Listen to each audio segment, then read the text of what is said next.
Sir good morning sir. నా పేరు Vikram sir. నేను ఒక సిఏ స్టూడెంట్ని సార్. సార్ మీరు చెప్పిన మాటలు ఎప్పుడు గుర్తుంటాయి సార్? కలలు కను కలలు కను కలలు కను, మీ కలలు తొక్కుతూ నడిచే కళని ఖండించే వరకు కళ్ళ కను.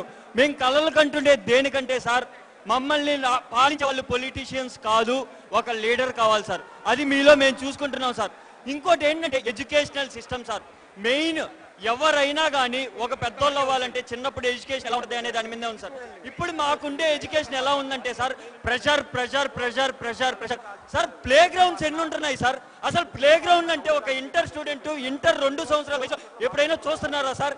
సార్ మనకు ఒక మూలం ఏంటంటే సార్, మన ప్రపంచం కంప్యూటర్ మీద నడుస్తుంది అంటున్నాం. ఇంటర్మీడియట్ లో కంప్యూటర్ అనే సబ్జెక్టే లేదు సార్. ఇది ఎంతవరకు కరెక్ట్ అంటారు సార్?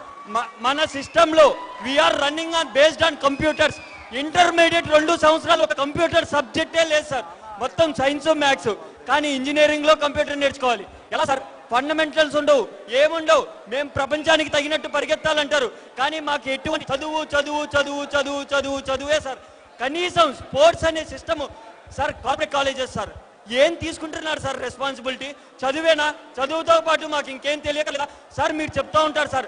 10th క్లాస్లో నాకు నాలెడ్జ్ చాలా ఎక్కువ ఉండేది, నేను సొసైటీ బాగు చేయాలి అనుకుంటున్నాను. సొసైటీ అంటే ఏంటి అని ఇప్పుడు 10th క్లాస్ మందికి ఎంతమందికి తెలుసు సార్? ఎవరికి తెలుసు సార్? సిస్టమ్ చేంజ్ అవ్వాలి సార్.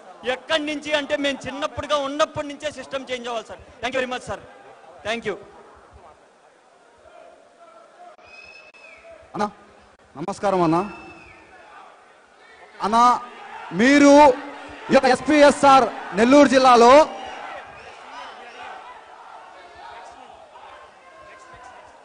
ఈ యొక్క నెల్లూరు జిల్లాలో విఆర్ కళాశాలలో చదువుకొని ఈ యొక్క నెల్లూరు రాజకీయం మీరు పుట్టుకతోనే చూశారన్నా.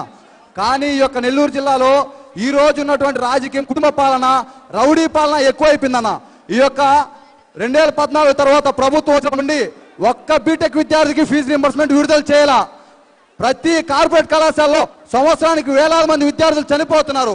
యూనివర్సిటీలో సీట్ రావాలంటే మంత్రి రికమెండేషన్ కావాలి, లోకల్ ఎమ్మెల్యే రికమెండేషన్ కావాలి. ఈ యొక్క రికమెండేషన్ ను మీరు ఎలా అరికెడతారు? ఈ యొక్క ఫీజు రింబర్స్మెంట్ 34,000 లేని రాష్ట్ర ప్రభుత్వం 45,000 ఎలా ఇస్తుంది? అలాగే యువతను ఆకర్షించే జనసేన పార్టీ అంటున్నారు. గత 20 సంవత్సరాలుగా మిమ్మల్ని భుజాన మోస్తున్నటువంటి కార్యకర్తలు ఎంతమందో ఉన్నారు.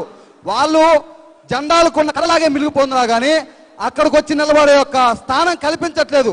ఎవరైతే డబ్బుంటే అక్కడికి వస్తున్నారు తప్పనిచ్చి నిజమైన ఒక ఫ్యాన్స్ని, నిజమైన అభిమానిని, నిజమైన మిమ్మల్ని ప్రాణం కన్నా ఎక్కువగా అభిమానించే వాళ్ళని ఎవరు దీనిపైన మీరు ఎలా స్పందిస్తారు?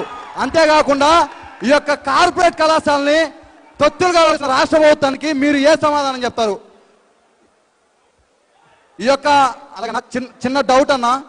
ఈ యొక్క రాష్ట్ర ప్రభుత్వంలో ప్రజెంట్ ఇంటర్మీడియట్ ఎగ్జామ్స్ జరుగుతున్నాయి. గవర్నమెంట్ కార్యాలయాలకి 12 గంటలకి 11 గంటలకు రావచ్చు. ఒక్క నిమిషం ఎగ్జామ్కి లేట్ అయితే వాళ్ళు పంపించేస్తారా? ఏ విద్యా వ్యవస్థ నడుస్తుంది ఒక రాష్ట్రంలో? ఒక్క నిమిషానికి ఒక ప్రాణం పోతుందన్నా. ఒక స్టూడెంట్ ప్రాణం పోతుంది ఒక్క నిమిషానికి. ఒక్క నిమిషం ఆలస్యాన్ని వెంటనే తీసేయాలి.